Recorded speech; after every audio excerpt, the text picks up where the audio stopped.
Assalamualaikum warahmatullahi wabarakatuh. Perkenalkan, nama saya Nabila Suswiti Kanandago dari Prodi Administrasi Publik tahun 2021. Di sini saya akan menjelaskan hasil pekerjaan saya pada pertemuan kedua mata kuliah Islam dan Ipteks. Di sini saya akan menjelaskan materi mengenai sejarah awal manusia di muka bumi.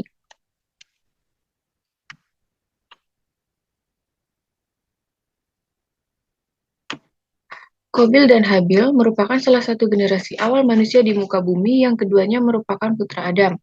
Mereka pernah terlibat dalam sebuah kompetisi dan ditengahi oleh ayahnya dengan cara kurban. Jika kurbannya diterima oleh Allah, maka dialah yang menjadi pemenangnya. Akhirnya, Allah menerima kurbannya Habil. Hal ini membuat Qabil iri dan dengki sehingga mendorongnya untuk melakukan pembunuhan terhadap Habil sehingga hal ini merupakan tragedi pembunuhan pertama dalam sejarah umat Islam. Yang selanjutnya yaitu Prehuman Hominidae.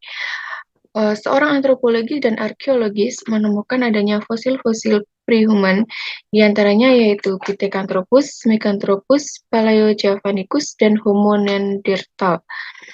Dari hasil temuan arkeologis di sekitar fosil-fosil mereka, salah satu teknologi purba yang mereka inisiasi ialah domestikasi tanaman dan juga hewan. Generasi terakhir makhluk Hominidae itu bahkan diindikasikan telah menemukan api dan menggunakannya untuk membuka lahan pertanian. Lalu, dengan pikiran yang dianugerahkan oleh Allah, manusia bisa mengembangkan kebudayaan di muka bumi, di antaranya yaitu bahasa, sistem pengetahuan, teknologi, organisasi sosial, sistem ekonomi, dan lain-lain. Al-Quran juga menganjurkan agar manusia melakukan penjelajahan di muka bumi untuk mengaktifasi pikiran maupun akal agar menghasilkan sebuah ilmu pengetahuan. Yang selanjutnya yaitu transformasi agama. Adam merupakan manusia pertama yang diciptakan Allah, maka seharusnya agama-agama awal yang diyakini umat manusia merupakan agama monoteisme. Monoteisme primitif, pada awal mulanya manusia hanya mengenal Tuhan, tetapi seiring dengan persebaran manusia menjadi beragam bangsa dan juga bahasa. Kalimat Tuhan yang satu diaktualisasikan dengan sebutan yang berbeda-beda seiring perkembangan bangsa dan juga bahasa.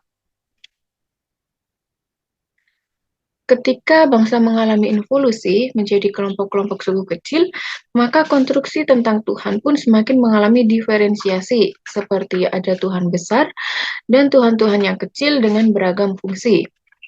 Diferensiasi politeistik menjadi semakin liar ketika suku-suku di dunia mulai membangun kultus individu terhadap leluhur mereka.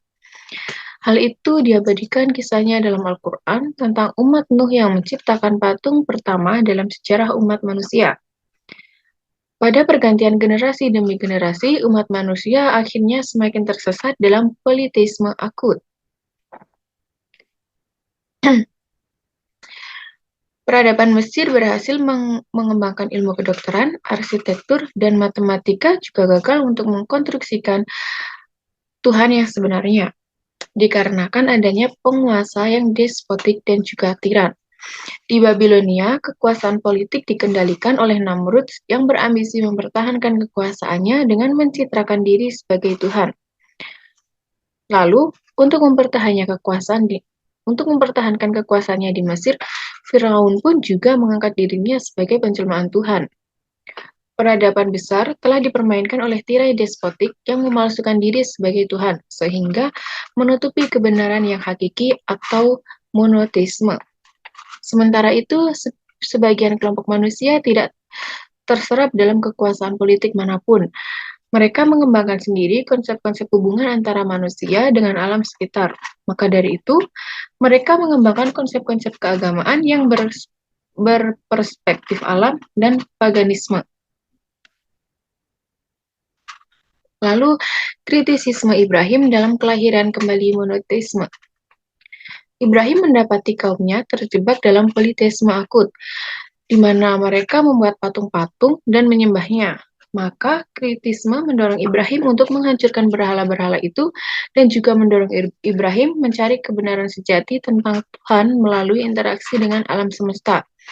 Lalu membaca mencoba membaca alam untuk mencari petunjuk tentang Tuhan yang sebenarnya. Nah, dari kisah Ibrahim ini kita bisa mendapatkan penjelasan bahwa ilmu pengetahuan yang didapatkan dari pengamatan terhadap alam semesta seharusnya bisa menemukan kebesaran Allah melalui ciptaannya. Salah satu visi Islam tentang ilmu pengetahuan seharusnya menemukan kebesaran Allah melalui alam semesta. Tetapi, seiring dengan sebagian dinamika sosial yang menyengsarakan umat manusia, di mana agama tidak menjadi resolusi permasalahan umat manusia, bahkan menjadi bagian dari permasalahan, maka keberadaan agama pun digugat. Sebagian umat manusia mengambil jalan ateisme, di mana agama-agama dan Tuhan-Tuhan mereka tak dipercaya lagi. Perkembangan pikiran manusia ini membuktikan betapa dahsyatnya akal dan pikiran manusia ketika berinteraksi dengan alam semesta. Ia mirip seperti bayi yang dilahirkan dan akan dibentuk sesuai dengan proses yang dilalui berikutnya. Terima kasih. Demikian hasil pekerjaan yang dapat saya sampaikan. Ada kurang lebihnya saya mohon maaf. Wassalamualaikum warahmatullahi wabarakatuh.